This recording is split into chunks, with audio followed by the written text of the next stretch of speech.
Conscious investors, no doubt this episode is going to be so different for you, but I'm absolutely thrilled. My daughter joined me. She's outside my studio at the moment. And we just had such an extraordinary time talking about her entrepreneurial experiences, talking about her slime business, talking about a new business that she and I are in partnership with, and all that, like, because you know how we support our kids in their extracurricular activities, and she plays violin and she's in drama and things like that. And some of you have kids that are in soccer or basketball or whatever sport, right? So we support our kids.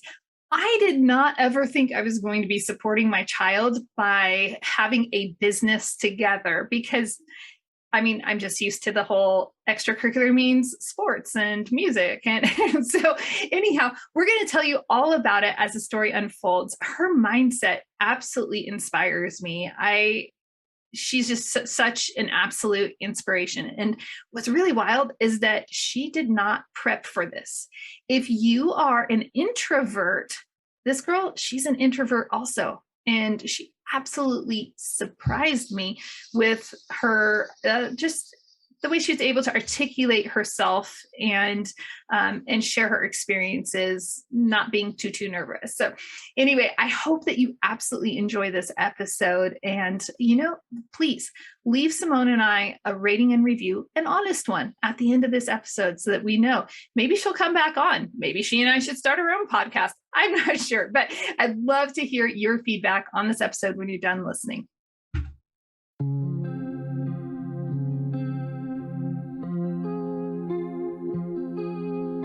If you're interested in how highly successful investors overcome limitations and become unstoppable forces of success, you're in the right place. The Conscious Investor Podcast features weekly conversations with real estate investing experts and delivers a Monday Mindset episode to help launch your week with intention. If you believe success is for everyone willing to think, then do, these conversations will be your weekly rocket fuel. Welcome back, Conscious Investors. I am so happy that you are here, and you are going to be amazed because today I have literally the most extraordinary guest I could possibly have on the show today.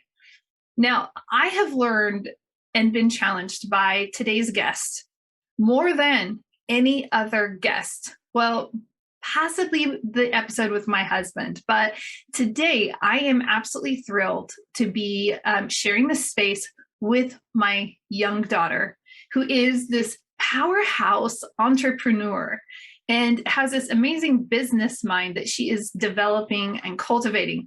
She inspired me because she has something she wants so much that she's been figuring out ways to make it happen. I have no doubt that if you are hesitating to take action on something, that this sweet 11-year-old girl is going to give you the fire to take the next step. So without any more hesitation, I'd love to welcome, I'm going to cry. Like, I can't believe I get to do this. I'm so excited to introduce you and welcome my most amazing daughter, Simone Holly. Simone, welcome to the Conscious Investor. Are you excited? Yeah. Yeah. Are you a little nervous? Yeah, definitely. What happened when we hit that record button? I smiled. All of a sudden you got really quiet, huh? Yeah. That's it. Hey, somehow we were talking about puppies one day. And next thing you know, I was telling you about the cutest little dog I had seen. When I worked at a sporting goods shop, the owners had these adorable King Charles Cavalier dogs, like so cute. And I showed you pictures. And tell me about what is it about King Charles Cavaliers for you? Tell me what they've done in your life. What do I like about them and what they've done about? Yeah, what have they done in your life? We don't even have one. And yet you do a lot for dogs. They've helped me become more creative. How so? Finding ways to make money to one day be able to buy a King Charles Cavalier dog. Yeah. So why do you even want one? because they're super cute. Tell us a little bit more. What makes them so cute? Because there are a lot of listeners, They're tiny. are they like teacup size? Like No. if somebody is listening right now, we have amazing conscious investors listening. Why is it that you want one of these dogs so much? They're just cute. They're the right size for a lap dog. And the color on them is perfect. They're spotted. Yeah, spotted. Sort of. Cute. Awesome. So they're super cute dogs. Okay, so why isn't our family just going out and getting a King Charles Cavalier? I mean, there are a lot of reasons, and listeners, you understand there are a lot of reasons, lots of things taken into consideration before getting a puppy, but here's a hurdle that you're facing. They're a lot of money. They're $3,000 at the most, I think. And we already have a dog. Yeah. Yeah, he's not the best. Our current dog is very naughty, very mischievous. He's very sweet, but I should let you describe our current dog. Frustrating, big, but a sweet dog. So he is. So we have this situation on our hands where we want to support our kids and we want you to have this dog, but that also means a lot of responsibility for us as the adults and trusted guides. And we want to ensure that she wants us buy-in. So we're like, hey, you're going to have to save up. We'll meet you at a certain point with some money, but you're going to have some money invested, some skin in the game. So how much money do you have right now in your savings? $400. I think you have almost more than 400. Are you close to 456, I think. Okay, $456. Now, you have already been wanting to earn some money. What are some ways that you have, prior to this business that you started at school that got shut down, what are some other ways that you earned money? I have a summer job and I do work for my neighbors. Okay, so what is a summer job and how did you land? She landed this job last year, so you were only 10. How'd you land a job? I just went up to her and asked.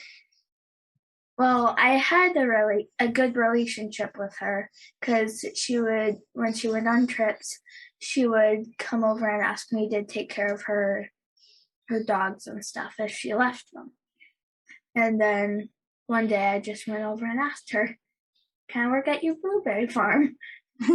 So our neighbor has a really wonderful You Pick blueberry farm. It's not on our property. It's maybe 2 miles away or so. And Simone wanted to figure out a way to find money. And I remember encouraging you could always go ask. Do you remember what that was like leading up to you asking her for that job? Yeah, that was difficult to build up the confidence to do that. But since I worked so well that year, that one day when a dog ran off, or their dogs ran off, she came and asked me to work at the farm again. So that worked out really well. Now I'll give a little backstory here. I made this suggestion as she was brainstorming ideas. And didn't you read a book about like a lemonade stand? Was that a book you read last year that kind of sparked some ideas? Yeah. I think it was for school. So you read a book and you were like, I can figure out, I need to figure out ways to make money. And you kept asking me, we'd go for a walk and then you'd ask me, Mom, how can I make money? How can I make money? And you exhausted all of my ideas. And then once you did that, you remember that you really wanted to ask our neighbor to work at the blueberry farm, but you were really nervous. Yeah. What were you nervous about? Just asking her and maybe being rejected a little bit. Yeah. I know that the listeners can relate to that, because at every single age, there is that fear of rejection. So whether you are 5 years old, 10 years old, 11 like Simone, 45 like me, or, in your 70s, nobody likes to be rejected. And so I remember you and I had lots of conversations, and I would just be like, okay, well, if I were in your shoes, and I did some modeling as to what I'd probably say, but what was it that actually helped you find the courage to go over there? I just finally wanted to get it over with and figure out the answer, what it would be. That's it. That's how that goes. When we actually want something to come to an end, we actually take action. In the coaching world, we call this raising our necessity, like raise necessity, And so for you, it sounds like, hey, I'm tired of having this lurking in my mind. I'm tired of feeling like this. I'm taking action. And once I know. And then I can move on from there. So that worked out really, really well. And so you're such a diligent worker. She is my inspiration on diligence. She is more diligent than I am. And so committed. One day you came home, this is maybe 2 months, it was before spring break. You came home and tell me what I couldn't believe it. You said, Mom, hey, I made like $5 today at school. I'm like, okay, tell me about that. So why don't you tell everyone about what you were doing? Explain. How did you make money at school? One day I just wanted to buy something called butter slime, and it came in these little tiny cups like this. And then I decided I got 45. Well, I just sell them $1 each, and they actually bought them. It sounds like you're laughing. It seems like it surprised you that people bought them. Yeah, sort of. People do really like this slime, though. It's really good.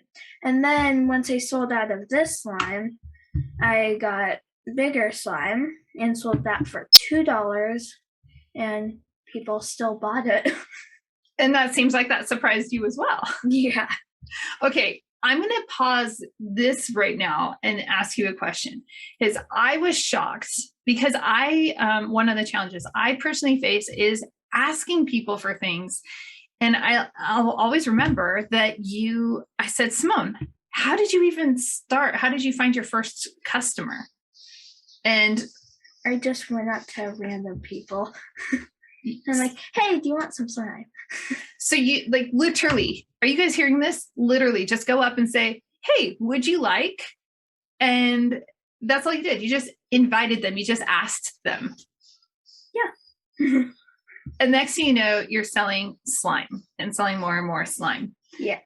So what were some of the processes? Like, what did you do with that slime?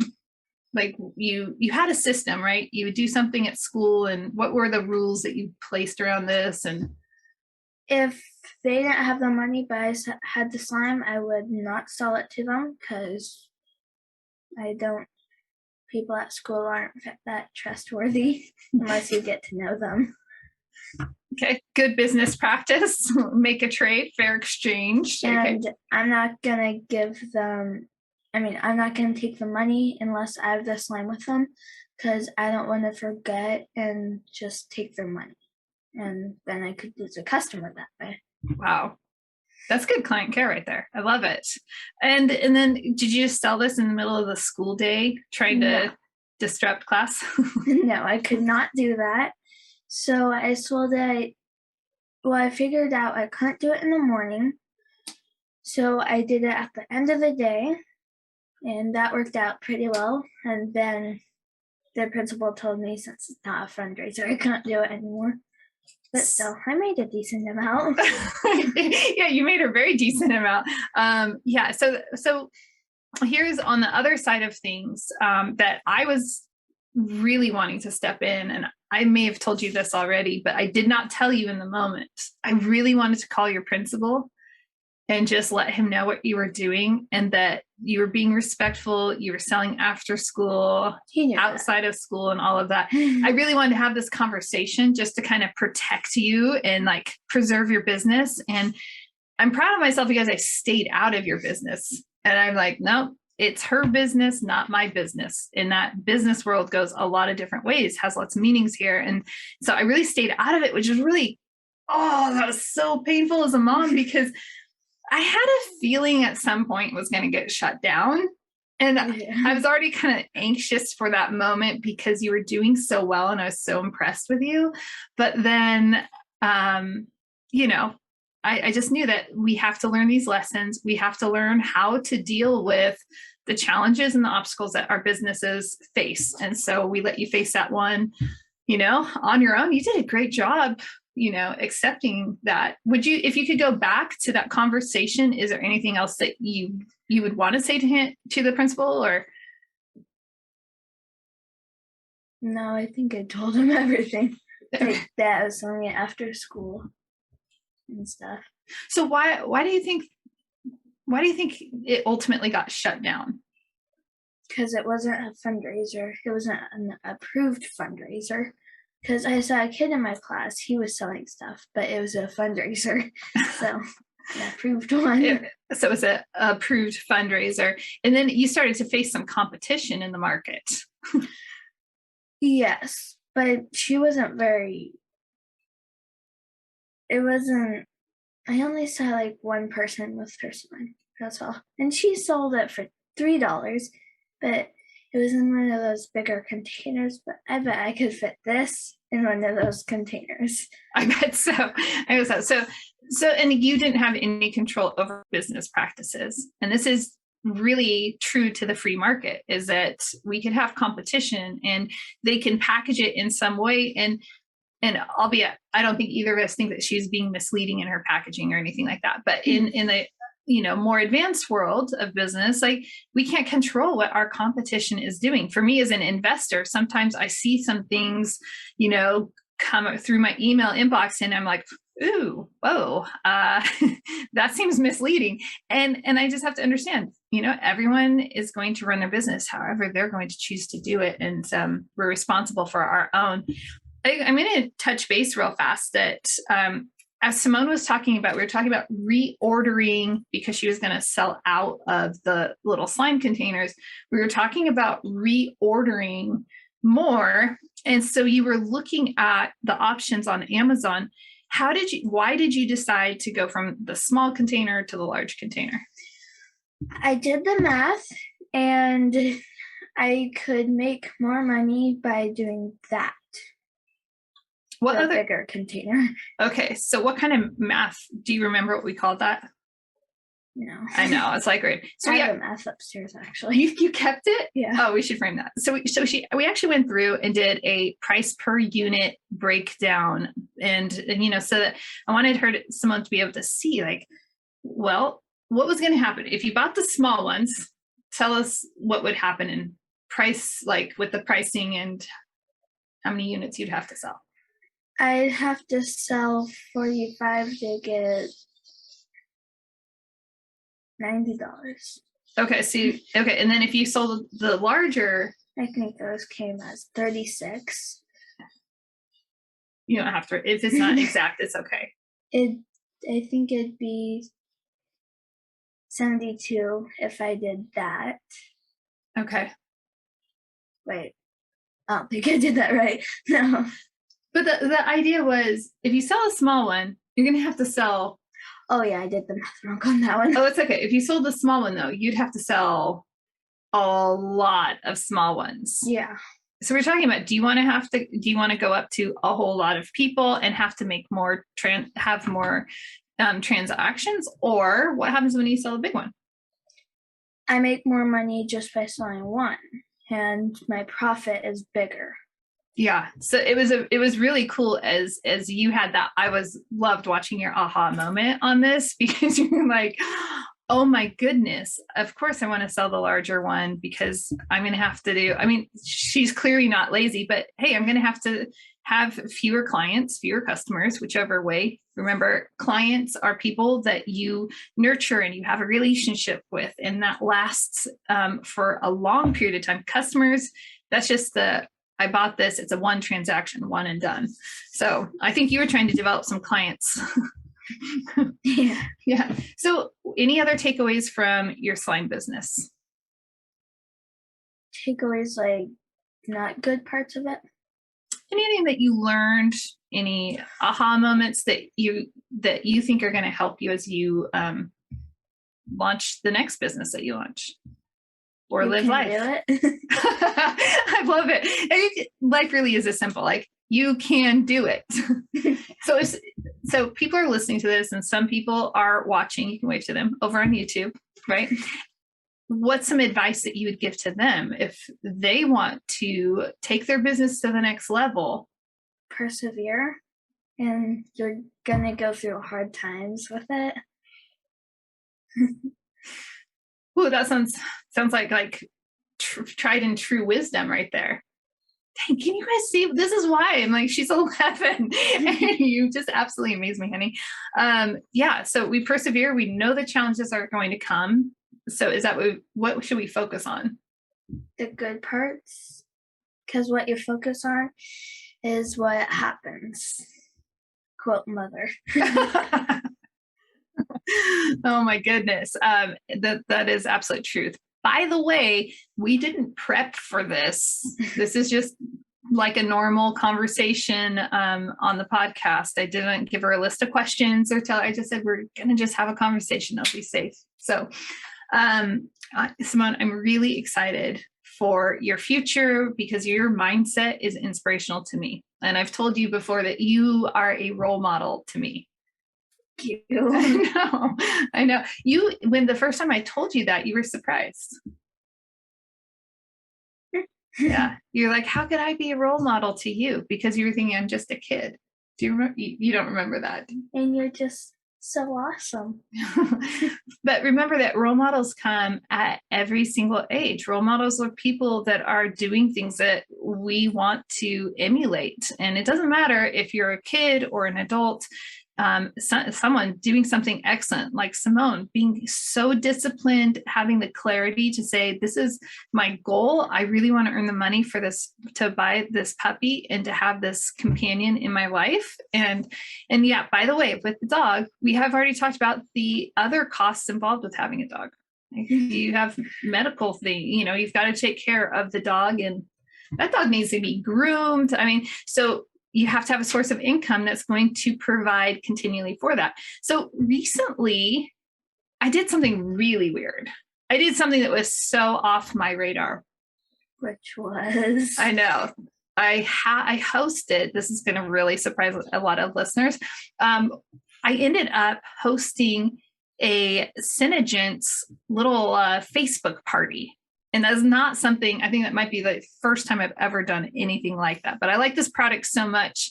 It solved a lot of problems for me with podcasting and going and speaking at events that I thought, what, I'm just sure I want to introduce other people. And my friend was having a party. It supported her by me hosting a party. It's what we all kind of know how that works. And I thought, I'm just going to do that. And then as I had this party and I was speaking with the person who, was facilitating that, I realized that this is a really great opportunity for you to continue to grow, but you have to be 18. It's one of these things, like kids can't really have quote jobs and sell things, I guess. So anyway, I think we're going to tag team this, right? Mm-hmm. So we're going to tag team this really interesting, next level business. But the reason why I looked at this is, I agreed to this because we all know, I mean, I'm busy with my investment company. I am busy, nurturing you amazing clients. And I'm busy with the podcast and other things and coaching. And so I didn't want to just add anything to my plate. However, there are a lot of tools and resources that complement everything that I'm doing and that expand my business, because it's actually run like a business. So Simone, are you going to are you in it? You're going to help run this other business that sells amazing skin products and lip glosses and things like that. Yeah. Next level. Yeah. Yeah. So if that's something that you're interested in, Simone and I already have a business arrangement where she's getting trained ever so slowly. This is all a new thing, but she's going to be actually facilitating more and more and more of the business as is appropriate for her age, as is appropriate for her ability. And then we can split whatever comes in revenue-wise, the profits, they do get split because it's a business partnership. So Simone, I just think it's amazing to me. I didn't anticipate this when I became a mom. And I never anticipated, using a cosmetic skincare line to support someone, but it's really awesome. It's a really amazing product. So that makes it kind of easy, but it's really cool. And I'm excited about this business partnership with you. And I'm excited that that's a business that you could have for years to come. Like, you'll just phase mom out of it. You can run with it, or you might decide to shut it down, because there is a point sometimes where we decide, no, I want to shut the business down, and that's okay. But the future is super exciting. Yeah. And you are on your way to really creating the income that will support and sustain having a wonderful little dog in your life. So cute. Yeah. By the way, you want to fly with the dog, right? Yeah. Yeah. It's flyable. So $95 fee though. $95 per flight fee to have your dog come on the flight. She's already done the research on this. She knows, but this dog will probably be, when you get this dog, you guys are going to be inseparable. Yeah. All right. Well, amazing listeners. I hope that you've enjoyed this really different episode, because I've never had one of my children on the episode, and I've never featured a child on the episode before. But, I hope that you can just see that I haven't specifically tried to teach you business things. You've just been absorbing, and you have that natural entrepreneurial spirit that runs in our family. And so I'm excited for your future. You can do it. I love it. Oh, all right. Amazing conscious investors. Remember, adventure, it belongs on the trail and all the happy parts of life, not in your investing. So if you are finding that your investments are way more of a roller coaster ride and an adventure you don't want to be on, make sure you reach out to me so that you can join our investor club and find some investments that keep the adventure where you want it. You want to have like the nice, what is that? It's a small world type experience with your investments, where they're steady and they're growing and they're solid, not a roller coaster ride. Until next time, live big and love bigger.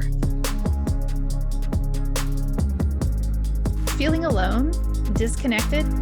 Conscious investors often feel alone or disconnected because of their unique perspective and desire to expand their thinking. But the journey of a lifetime isn't meant to be solo or forged by grit alone. Join the Conscious Investor community on Facebook. Link arms, exchange ideas, and expand your thinking on finances, relationship, and community. Join the Conscious Investor group on Facebook today.